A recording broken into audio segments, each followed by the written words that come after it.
Oye,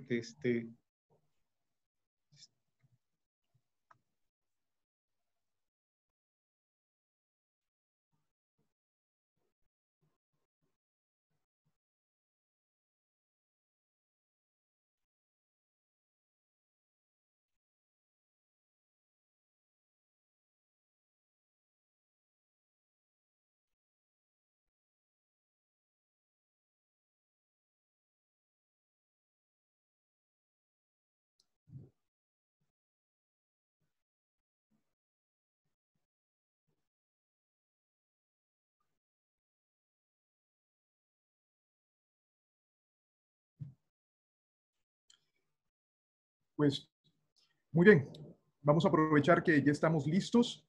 Quiero dar la bienvenida a este Mining Day con Credicorp Capital. Soy Héctor Collantes, analista jefe en el Perú y analista líder regional de metales y minería en Credicorp Capital.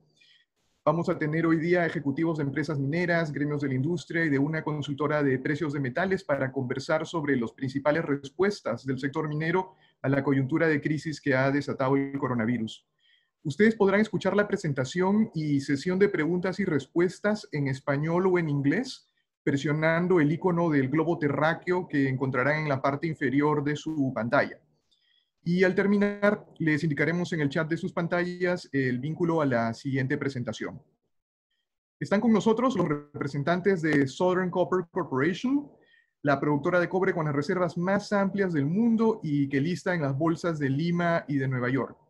Nos acompañan Raúl Jacob, vicepresidente, tesorero, CFO, y Víctor Pedraglio, gerente de planeamiento financiero y de relaciones con inversionistas.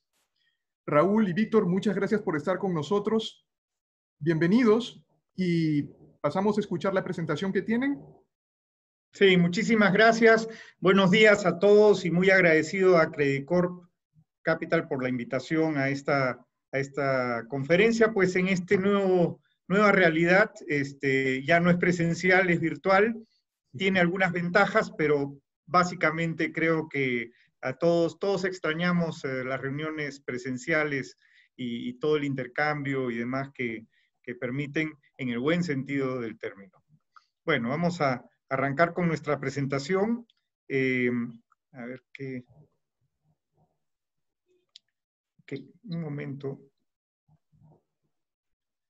Bueno, esto siempre tenemos que dar la indicación sobre, pues, de nuestros estimados y la importancia de manejarlos como una previsión, pero no necesariamente como una afirmación de algo que va a suceder. Lo primero es refrescar la estructura corporativa de la compañía. Southern Copper, que lista con acciones comunes en la bolsa de Nueva York y la bolsa de Lima, tiene dos unidades operativas, que es lo que conocemos en Perú como Southern Perú, y en México una subsidiaria que es Minera México. Southern Perú es una sucursal de Southern Copper, y en ambos casos, tanto para Southern Perú como para Minera México, que son las compañías operativas, como pueden ver, prácticamente tenemos el 100% del accionariado. Southern Copper, a su vez, tiene un principal accionista que es Grupo México a través de su subsidiaria Americas Mining Corporation, tiene 88.9% del accionariado y el resto de los inversionistas, pues principalmente son inversionistas institucionales que tienen alrededor de 11.1% del accionariado. Hablemos un poco sobre el mercado del cobre, cómo lo estamos viendo en este momento. Nosotros seguimos pensando y creemos que en esto el COVID no está cambiando la visión fundamental de largo plazo del mercado del cobre.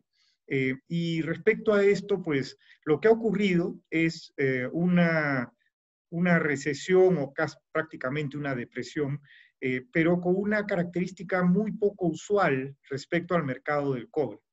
Si miramos las anteriores recesiones, normalmente lo que ocurría era que por razones diversas, por ejemplo la crisis financiera del 2008-9, la demanda por cobre y por metales básicos en general bajaba de manera muy importante, pero la oferta, la producción se mantenía dentro de todo y esto nos llevaba a que pues, los precios cayeran de manera muy drástica y las operaciones menos competitivas poco a poco iban saliendo del mercado y se iba recuperando un cierto balance entre oferta y demanda. En cambio, en este caso, esta crisis en los metales, en los precios que se dio a principios de la pandemia, o sea, la segunda mitad de marzo y abril, en este caso, lo que hemos visto es que tanto la oferta como la demanda han caído. De hecho, hoy día tenemos inventarios que son inferiores a los inventarios que teníamos a fines de marzo, cuando la pandemia se manifestó, y de hecho también son menores a los inventarios que teníamos a fines de diciembre del año pasado. Entonces, esta es una crisis que ha afectado a la producción y al consumo de cobre. Es más, en ambos casos sigue manteniéndose un impacto bastante importante, lo cual se refleja en los inventarios. Como les decía, los inventarios de cobre refinado están muy cerca respecto al límite que teníamos en diciembre del 2019 y de hecho bastante más abajo respecto a abril, digamos, del año en curso. Es muy difícil en este momento predecir cuál va a ser la dirección del mercado, ya que no tenemos claridad respecto a cuánto tiempo va a pasar para que la oferta se recupere y la demanda también va poco a poco recuperándose, particularmente en el caso del principal consumidor, que es China, como pueden ver en el pie chart al lado derecho superior. China representa aproximadamente 49% de la demanda de cobre refinado y nosotros vemos que esta demanda de China va, digamos, recuperándose con digamos, información que se va compartiendo al mercado. Entonces, tenemos, digamos, información en ambas direcciones. Por ahora vemos que los precios están estabilizándose alrededor de $2.85 hoy día. Y creo que sí vale la pena comentar que lo que sí se está dando, y es un factor de soporte al precio de los metales en general, y particularmente en el caso del cobre, es una caída o un debilitamiento del dólar contra otras monedas. Hará unos 2 o 3 meses, el dólar cotizaba a 1.10 contra la libra inglesa, prácticamente muy cerca a 1.05, 1.07 respecto al euro, y en este momento la libra inglesa está como a $1.30 y el euro a $1.17, 18 respecto o sea, un euro a 1.17 de dólar, ¿no? Entonces, esto nos da soporte, dado que normalmente la depreciación del dólar lleva a una apreciación de los precios expresados en esta moneda.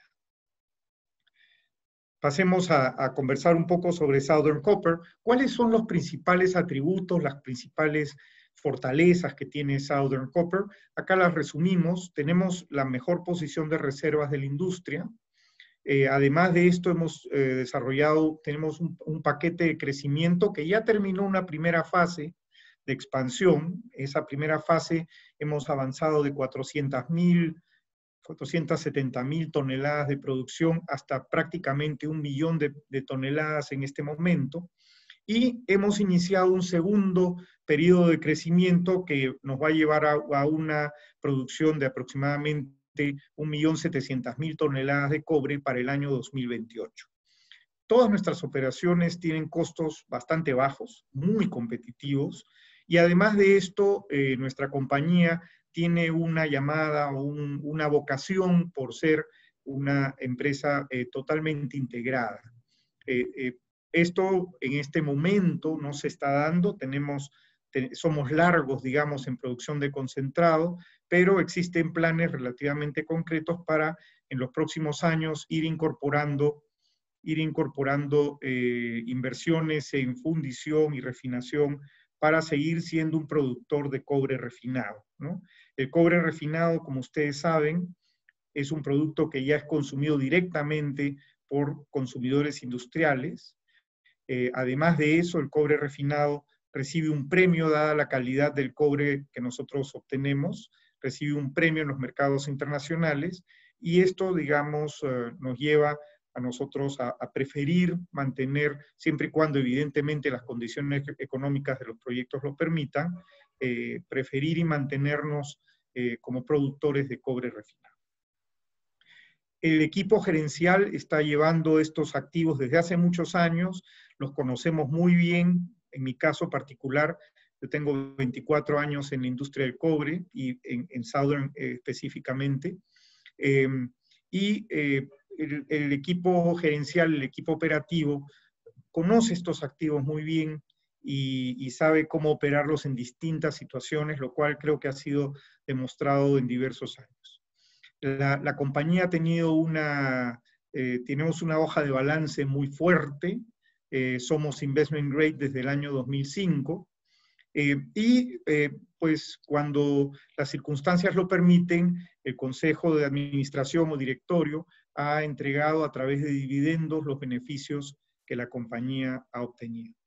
No creemos en retener cash, creemos más bien en que o se invierte en proyectos con una rentabilidad adecuada y digamos, interesante, o se entrega a través de efectivo o de, digamos, programas de recompra de acciones a nuestros accionistas. Y ya comentamos algo sobre el mercado del cobre, nuestros subproductos. El principal es molibdeno, junto con la plata.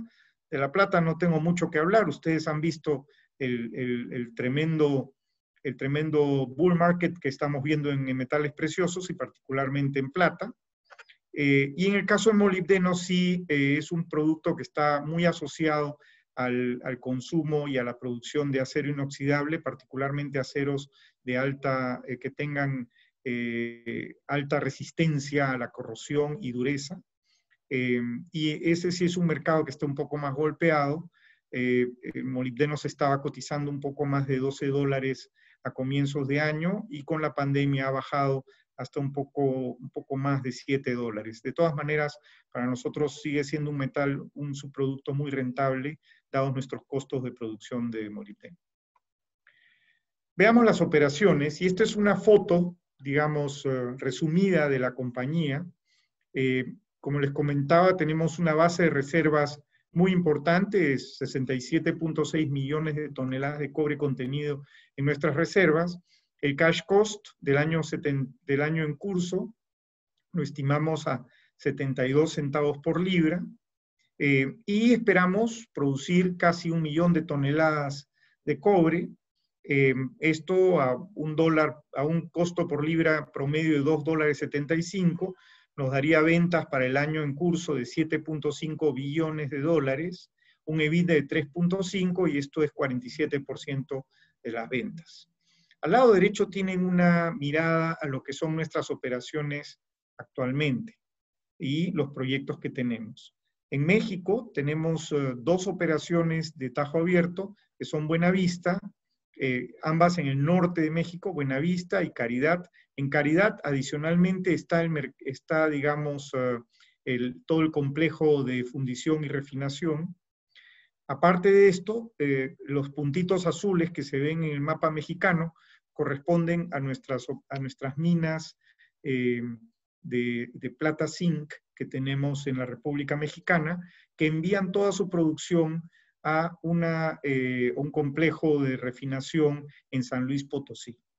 En adición a esto, la compañía tiene 3 proyectos en México que están siendo desarrollados en este momento. El Pilar, que es un proyecto Greenfield para producir 35,000 toneladas de cobre, a través del proceso de extracción por solventes y electrodeposición, o SX-EW. El Arco en Baja California, y muy cerca de la Caridad tenemos el proyecto Pilares, que va a aumentar la producción de la Caridad en 35,000 toneladas de cobre. En el caso de Perú, tenemos 2 operaciones mineras. La mina de Toquepala cumple 60 años este año y tiene más reservas que cuando empezó a operar hoy en día. Y la mina de Cuajone, a 60 kilómetros al norte de Toquepala. Ambas minas producen concentrado de cobre que son procesados en nuestro complejo de fundición y refinación situado en la ciudad de Hilo. Hemos terminado el año pasado la expansión de la segunda expansión de la mina de Toquepala. Con esto estamos produciendo aproximadamente poquito más de 400.000 toneladas de cobre contenido en Perú, y bueno, la diferencia hasta alcanzar el 1.000.000 de toneladas en México. Además de esto, en Perú tenemos 3 proyectos, los 3 Greenfield. Tía María es un proyecto que está con todos los permisos y estamos esperando a contar con las condiciones más adecuadas para iniciar su desarrollo. Los Chancas, en Apurímac, en el centro del Perú, en las zonas de la Sierra Sur del Perú. Y Michiquillay, que fue ganado en el 2018 en una subasta efectuada por el gobierno peruano. Con estos proyectos desarrollados, más el Arco en México, deberíamos de llegar a 1.700.000 toneladas para el año 2028. Ese es nuestro plan actualmente. Nuestras reservas, como comentaba, son las más altas de la industria. Al lado izquierdo tenemos una mirada a los distintos productores de cobre y cómo se comparan nuestras reservas. Y al lado derecho mostramos cómo van a evolucionar, cómo han ido evolucionando nuestras reservas en cuanto a años de producción. En el 2015 estas reservas representaban 94 años de producción. Luego de las expansiones que hemos llevado adelante en los últimos años, bueno, hemos bajado un poco a 68. De todas maneras, consideramos que es un factor un poco alto de número o un ratio un poco alto de número de años de vida para la operación. ¿Quién sabe qué pasará con el cobre pues, en los más allá de 50 años en el horizonte? ¿Quién sabe qué pasará en realidad en los próximos 20? Y bueno, si llevamos las expansiones a las que hacía referencia, esperamos nivelarnos a alrededor de 49 años de producción para el año 2028.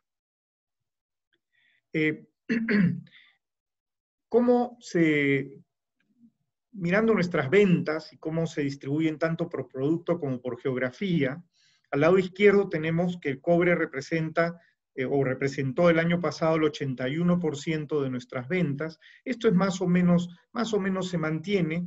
En el caso de la plata sí hemos subido el porcentaje principalmente por precio, y en el caso del molibdeno, cuando hemos hecho la expansión de Toquepala, hemos ampliado también nuestra capacidad de producción de molibdeno. Entonces, en dólares, incluso con la reducción de precio, estamos vendiendo más molibdeno en este momento de lo que vendíamos hace un año, ¿no? Luego zinc es nuestro tercer subproducto, y en otros tenemos principalmente oro y ácido sulfúrico. En cuanto a geografías, en Asia vendemos 40% de nuestra producción, principalmente a fundiciones en China. En México se vende 28% de la producción, y junto con lo que vendemos a los Estados Unidos, tenemos otro 40% de la producción que se vende en América del Norte, digamos. Europa solía ser hace algunos años 25% de nuestras ventas, hoy día ha bajado a un 8%, y en América Latina, principalmente en Brasil y Chile, vendemos 7% de nuestra producción. En Perú, 5%, esto es muy meritorio. En Perú, la demanda por nuestra producción de Southern Perú ha ido creciendo un 15% de tasa de crecimiento anual, lo cual muestra cómo la industria peruana se está integrando gracias a la producción de cobre refinado de Southern. Nuestros costos, como comentaba hace un momento, pues somos bastante competitivos en costos. Acá podemos ver en la parte superior izquierda qué ha pasado con el cash cost, este es C1, neto, o sea, es el costo total dividido entre las libras de cobre producidas, neto de subproductos, es decir, restado el valor de ventas de los subproductos, y como pueden ver, hemos bajado de 88 centavos, que fue nuestro costo por libra en el año 2019, a 67 centavos en el último trimestre. Para el año estamos esperando 72 centavos, como comentaba hace un momento. En cuanto al cash cost, sin restarle los subproductos, acá tienen ustedes en la parte inferior izquierda la curva de costos, y bueno, de $1.52 hemos bajado a $1.26 y esperamos pues un aumento, digamos, ligero en esto, pero que nos va a llevar más o menos a 72 centavos por libra. La estructura de costos la tienen en este pie chart al lado derecho. Pues básicamente tenemos bastante dependencia en lo que es combustibles y energía, electricidad. Representan juntos 28% de nuestros costos, la mano de obra 14%, y luego materiales de operación y de mantenimiento junto con otros gastos el resto. La posición de costos de la compañía, esta es la foto al 2019. Bueno, este año evidentemente acá estábamos, como veíamos hace un momento, estábamos en 88 centavos, ahora estamos en 67, por lo tanto, pues yo creo que estamos incluso más abajo que Glencore, como aparece acá en la figura, ¿no? Bueno, mirando un poco algunas cifras, pues el año pasado vendimos 7.3 billones de dólares, o un EBIT de 3.5, 48% de margen de EBITDA. Este año esperamos estar en un rango muy parecido en la métrica, digamos, viendo los precios hoy en día, alrededor de 2.75 como promedio del año, nos daría un 47% de EBITDA. En realidad, mirando los precios del cobre del año pasado y el proyectado de este año, deberíamos de tener un EBITDA un poco mayor. Lo que ocurre es que también han caído los precios de los subproductos, particularmente el molibdeno, ¿no? Bueno, hemos pagado hasta ahora 60 centavos en dividendos en lo que va del año. El año pasado pagamos $1.60. Esperamos cerrar sin dividendos adicionales, cerraríamos nuestra posición de caja e inversiones de tesorería en 2.8 billones de dólares. Nuestra deuda se va a mantener en el rango en el que está. Ustedes pueden ver que hemos reducido nuestra deuda al pagar 400 millones en el mes de abril. El 16 de abril pagamos 400 millones de una deuda emitida hace 10 años. Y bueno, este año originalmente pensamos que íbamos a gastar un poco más de 1.100 millones de dólares en gastos de capital. Este valor ha sido reajustado. Ahora estamos esperando gastar 800 millones. Depende también de cuánto podemos avanzar en los proyectos. Todo lo que es ingeniería, todas las labores de CAPEX que se pueden hacer de manera remota, bueno, ustedes pueden imaginarse que se están llevando adelante sin mayor dificultad, pero aquellas que requieren trabajo muy cercano entre personas, pues son un poco más complicadas. Hemos establecido un sistema, un protocolo que incluye cuarentenas, pruebas rápidas, pruebas moleculares cuando están disponibles, para poder avanzar en los casos en los cuales se requiere interacción de personas pues muy cerca y que pudiera ser una fuente de contagio, ¿no? Digamos, esto es lo que tenemos en la parte financiera. Como pueden ver, total debt to EBITDA, estamos proyectando cerrar por debajo de 2.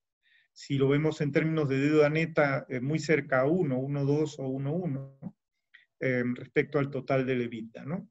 Nosotros, esta es una métrica que vemos bastante, específicamente la que se refiere a total debt to EBITDA. Digamos, de manera normalizada, no debemos de exceder o debemos de estar alrededor de 2 veces el EBITDA. Algunas métricas respecto a la posición o la performance financiera de la compañía. Bueno, el EBITDA margin, como pueden ver, estamos en una posición bastante buena dentro de la industria. Total debt to EBITDA, pues estamos en 2, creemos que es un ratio bastante razonable. Y el pago de deuda, ya comenté el pago que hemos hecho ya de 400 millones de dólares. Lo siguiente es una emisión que se hizo el 2012 y que vence en 2 años por 300 millones, y luego 500 millones el 2025. Con toda franqueza, no es algo que nos preocupe, pensamos que no va a haber mayor dificultad para atender estos pagos y en general todos los pagos que tenemos por delante, ¿no? En cuanto a los proyectos, bueno, al lado izquierdo superior de este slide tienen ustedes los programas que estamos desarrollando. Bueno, entre el 2017 y este año se han llevado adelante proyectos de expansión para aumentar la capacidad de producción de Buenavista, está alrededor de 500.000 toneladas anuales. Y en el caso de la concentradora de Toquepala ya se terminó y está a plena operación la expansión de la concentradora de Toquepala con una contribución de 100.000 toneladas adicionales. Estos 2 tonelajes nos han permitido llegar, digamos, a prácticamente 1 millón de toneladas de producción anual. Para los próximos 3 años tenemos producción de pilares, como les dije, son 35.000 toneladas de cobre, con un presupuesto anual de 159 millones. ¿Qué cosa es Pilares? Pilares es una mina que fue desarrollada en el pasado por Freeport. Freeport no siguió adelante con el proyecto, nosotros la hemos comprado, queda a 6 kilómetros de nuestra operación de La Caridad, y la ley de cobre de Pilares es 0.79, que se compara con 0.34% en el caso de Caridad. Entonces, lo que se va a hacer inicialmente es trasladar mineral de Pilares a la concentradora de Caridad, y básicamente por mejorar la mezcla de mineral, subiendo la ley promedio, vamos a obtener aproximadamente 35.000 toneladas de cobre adicional. La concentradora de zinc de Buenavista es el segundo proyecto que estamos desarrollando. De hecho, este es el más importante de los 3. Es una concentradora de zinc que va a estar dentro de, digamos, la concesión de Buenavista. Tiene un presupuesto de 413 millones de dólares y producirá 20.000 toneladas de cobre y 100.000 toneladas de zinc. Este proyecto, los 3 proyectos que estamos desarrollando en México, tienen todos sus permisos y están ya en pleno desarrollo. En el caso del Pilar, este es un proyecto que esperamos entre en operación en el primer trimestre del año 22. Es un proyecto Greenfield para una planta de extracción por solventes y electrodeposición, o SX-EW, de cobre refinado. Bueno, el Pilar está a 35 kilómetros al norte de nuestra operación de Buenavista, entonces hay una serie de sinergias que vamos a poder desarrollar dada la relativa cercanía entre esta operación y nuestra operación de Buenavista. Y en el caso de Tía María, pues seguimos nosotros trabajando con la población de Islay.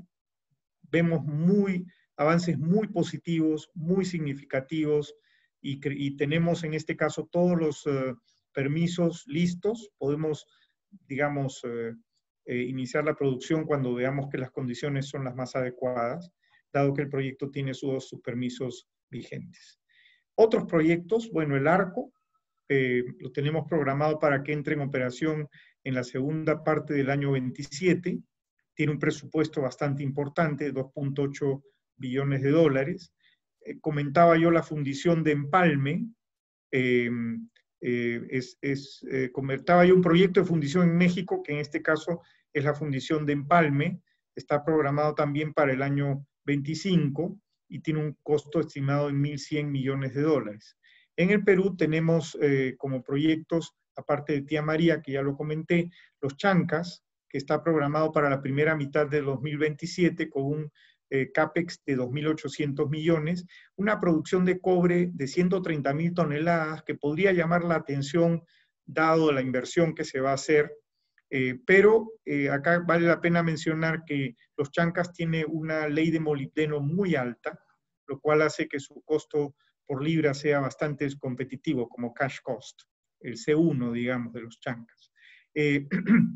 Aparte de esto, tenemos un proyecto para desarrollar una nueva fundición y refinería en Perú. También estamos avanzando con los estudios técnicos y digamos, los permisos para llevarlo adelante. El caso de Michiquillay está programado para la primera mitad del 2028, son 2.5 billones de dólares para producir 225.000 toneladas de cobre anual.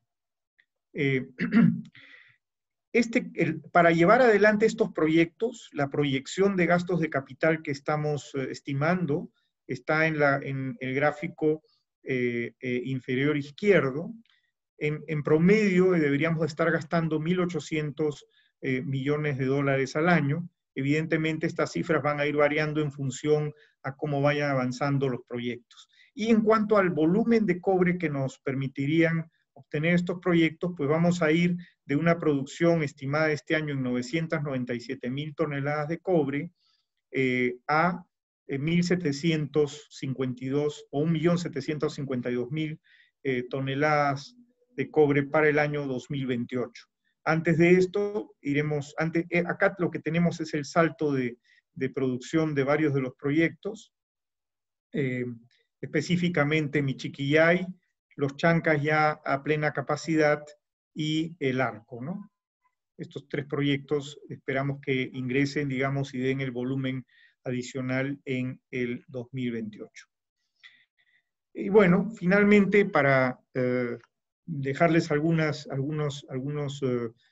temas relacionados con la compañía, algunas conclusiones sobre nosotros, pues nosotros pensamos que Southern Copper es el pure copper play que se encuentra en este momento en el mercado. Tenemos activos de clase mundial en países con grado de inversión.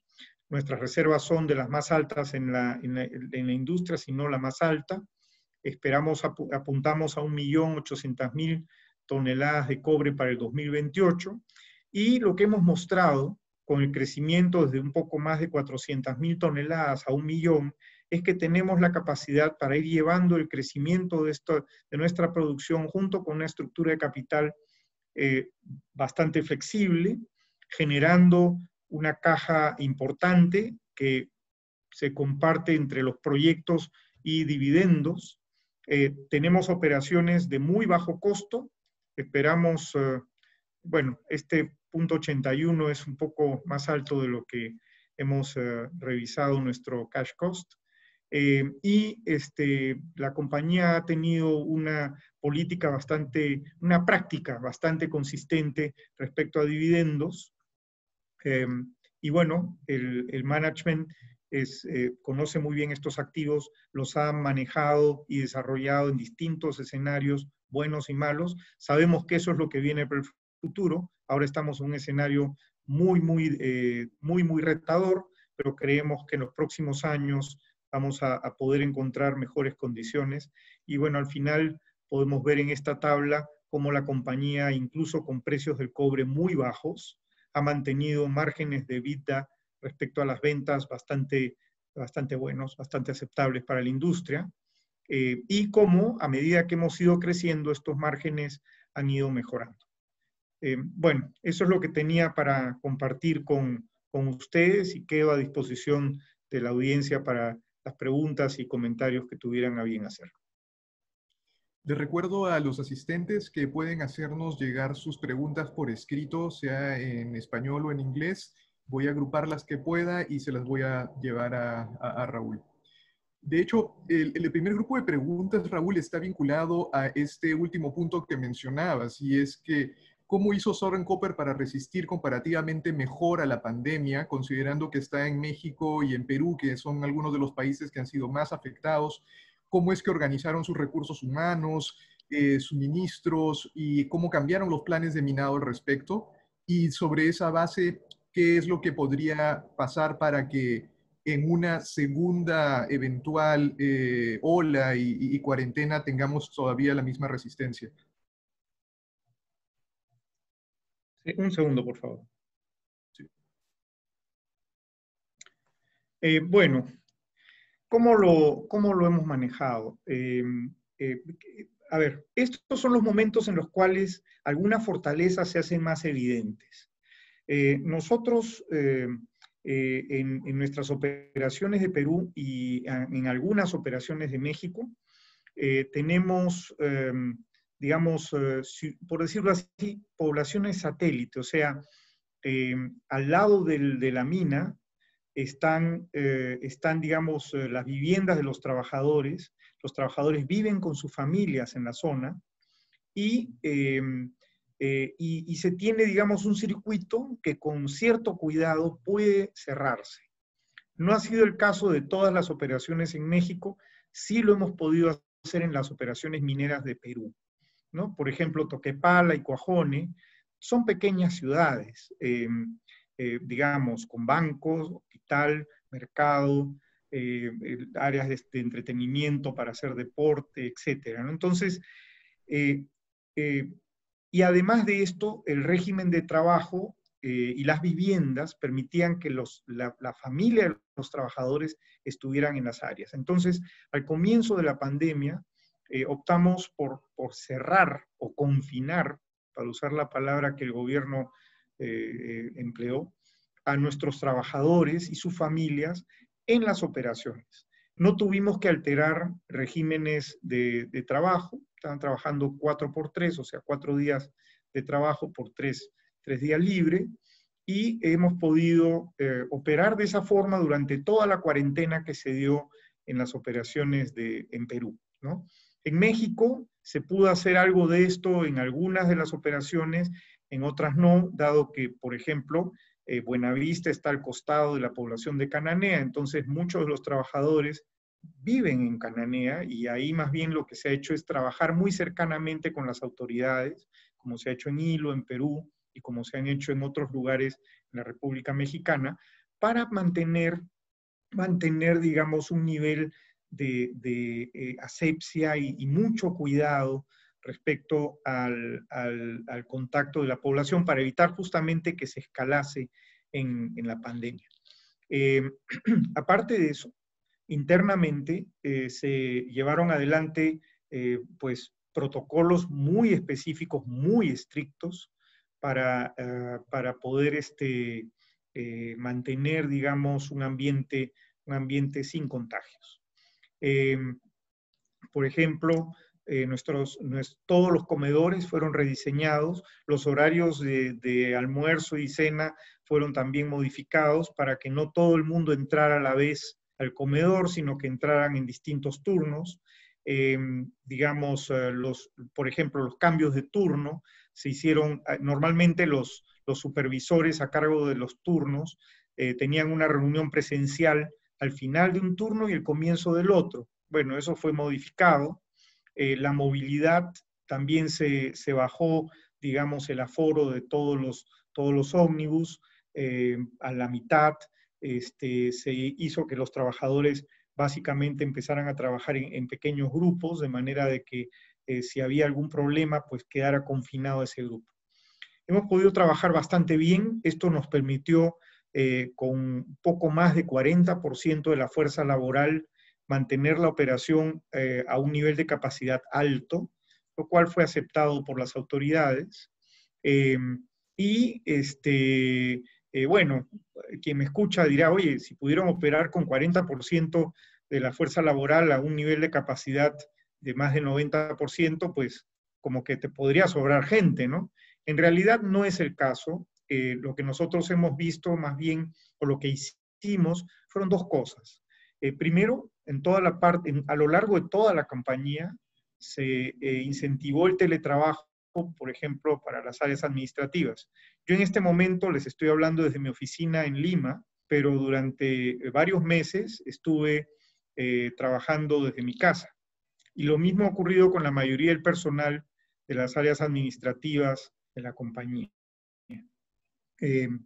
Pero además, en las operaciones que se hizo, por ejemplo, en las minas, dejamos de lado o redujimos en manera muy importante el stripping de las minas y la producción de material lixiviable, dado que este material se tenía en stocks importantes y se podía ir consumiendo a lo largo de estos meses. O sea, nos enfocamos en la producción de mineral para las concentradoras y en mantener, digamos, lo más aislado posible el proceso productivo.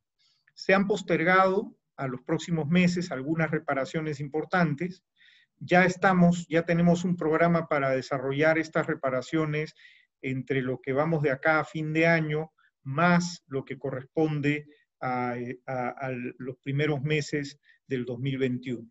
Entonces, esa fue la forma en que lo hemos hecho. Hoy día estamos trabajando con 60% de la fuerza laboral, ya se están haciendo mantenimientos. ¿Y qué es lo que pasa? Para que ingrese nuestra fuerza laboral, la que ha estado fuera de nuestras operaciones, hemos desarrollado un protocolo que incluye una cuarentena, incluye pruebas rápidas, para que, digamos, tengamos la tranquilidad de que quienes ingresan a trabajar vienen, digamos, de un ambiente en el cual no han sido expuestos y no se han contagiado con el virus. Problemas que tuvimos, pues varios, bastantes en realidad, y se fueron solucionando. Principalmente, aparte del tema sanitario, hemos tenido dos cosas, ¿no? Uno, en la parte logística, las cadenas de logística fueron golpeadas, tuvimos en distintos momentos que tocar la puerta a las autoridades, explicarles que, por ejemplo, no podíamos operar desde el punto de vista minero mucho más, si es que no nos permitían comprar explosivos, y la fábrica de explosivos estaba paralizada por orden del gobierno, ¿no? Por ejemplo, este tipo de cosas se arreglaron en un plazo relativamente rápido, pero sí fue un tema importante. Y luego, muy importante, el trabajo con la población en todas las áreas donde nosotros tenemos nuestras operaciones, porque evidentemente el controlar y el atenuar el impacto tan brutal de este virus ha sido una de las prioridades. Creemos que el tema de salud es importante y que digamos, una lucha persistente contra esto también acaba finalmente mejorando las posibilidades de mantener las operaciones y seguir adelante con nuestros planes. Hay preguntas vinculadas a el nivel de producción y cómo está desarrollándose la recuperación, si a mediados de agosto ya estamos al 100% de lo que puede dar Southern Copper, cuándo se podría sentir que la normalidad ha llegado, y tanto para Perú como para México. Bueno, en realidad hemos cumplido, respecto a la producción del año pasado, hemos entregado más producción en el segundo trimestre. La razón para ello es que tuvimos la expansión de Toquepala, que ha estado ya en el 2020 a plena capacidad, bueno, salvo lo que ocurrió en los primeros, cuando vino la pandemia. Esperamos estar prácticamente igual que el año pasado en volumen. Ya estamos operando a plena capacidad en nuestras operaciones. De hecho, por ejemplo, si miramos la nueva concentradora de Toquepala, hay varios días en que está dando más, los molinos están dando más de lo que fue su capacidad.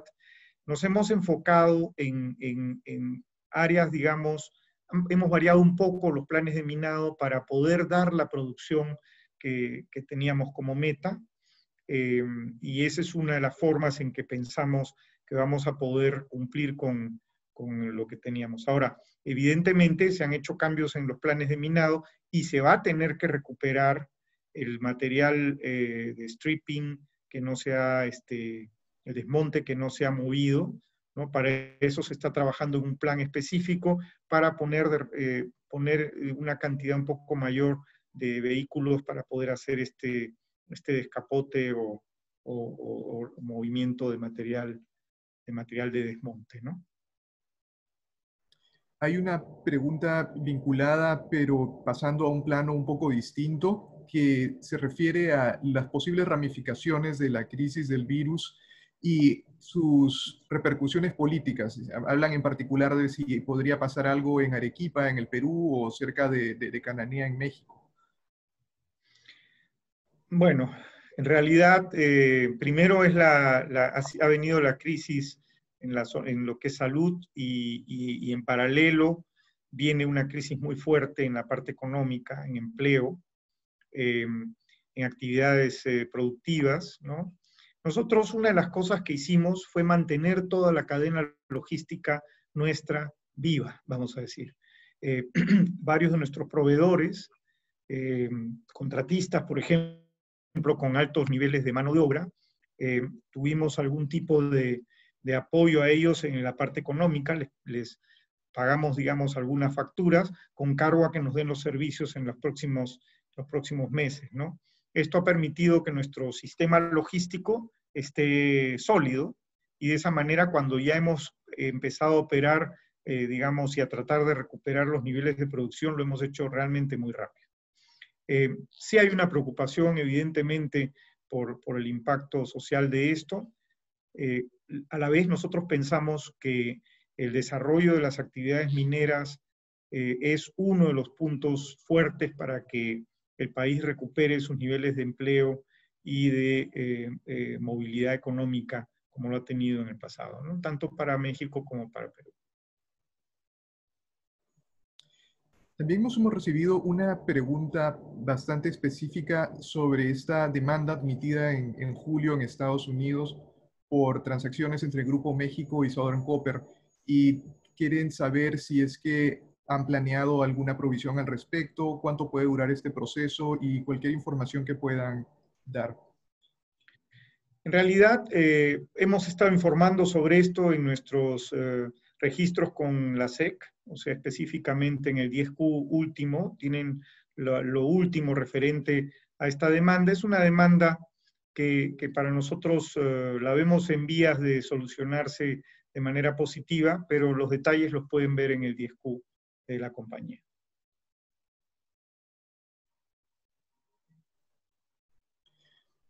Hay otras preguntas que se relacionan a la sostenibilidad del rally del precio del cobre en este minuto. Al inicio ya dio algunas menciones sobre cómo es que aparentemente la situación está bastante positiva, pero ya estamos acercándonos a niveles que otros ven como de incentivo para inicio de nuevos proyectos, por ejemplo, y hasta qué punto la recuperación en China va a permitir que entremos a una fase que para el tema de commodities sea casi de mercado expansivo.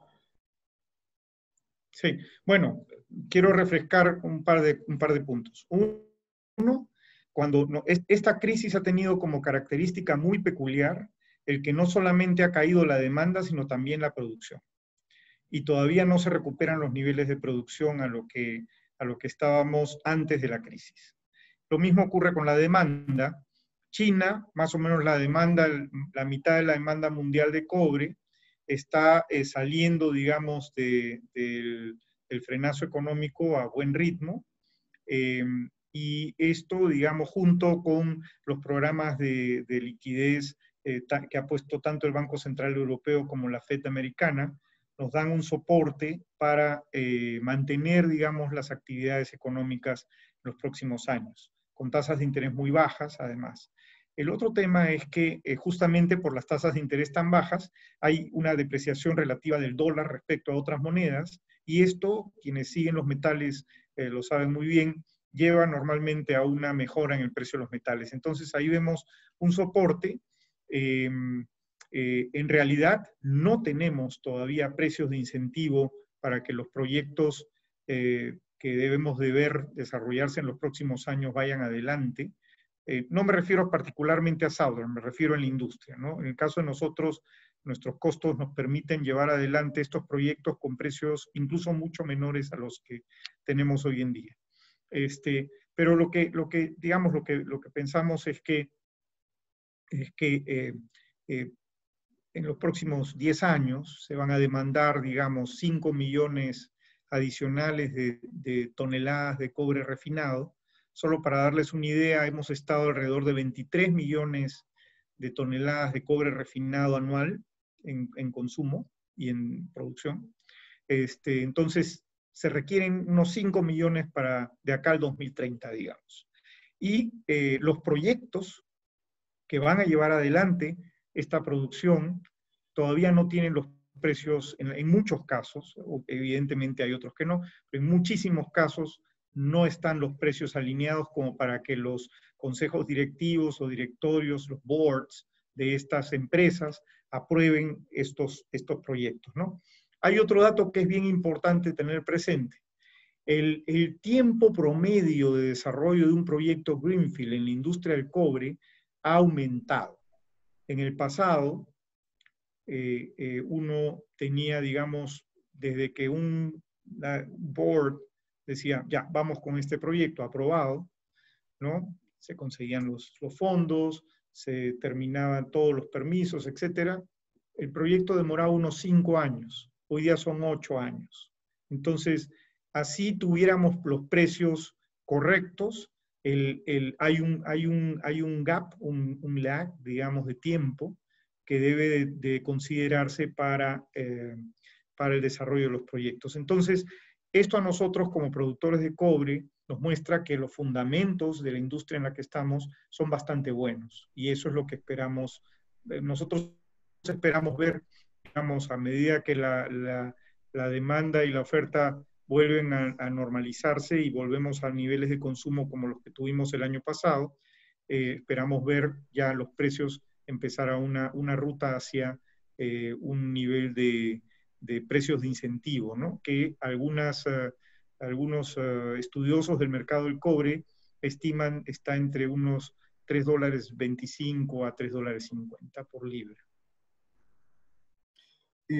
Veo dos últimos temas que están saliendo en el grupo de preguntas que tenemos, que podríamos responder en los últimos minutos. Uno vinculado a, siendo tan resistente, habiendo resistido tan bien Southern Copper a esta coyuntura, ¿habría algún cambio con las medidas de estímulo o más bien de estas políticas de reactivación que está dando el gobierno, caso peruano, y que posiblemente México también se esté dando? ¿Habría algún cambio o algún impacto positivo para Southern Copper si es que se dan, o eso probablemente ya está gracias a la resiliencia de la empresa? Ese es un tema. Y otro tema quiere ahondar un poco sobre posibles riesgos políticos, pero ya del lado de incluso preparación para eventuales conflictos sociales, dado que está emergiendo algo de ello en el sur del Perú, principalmente con la experiencia de Espinar, por ejemplo.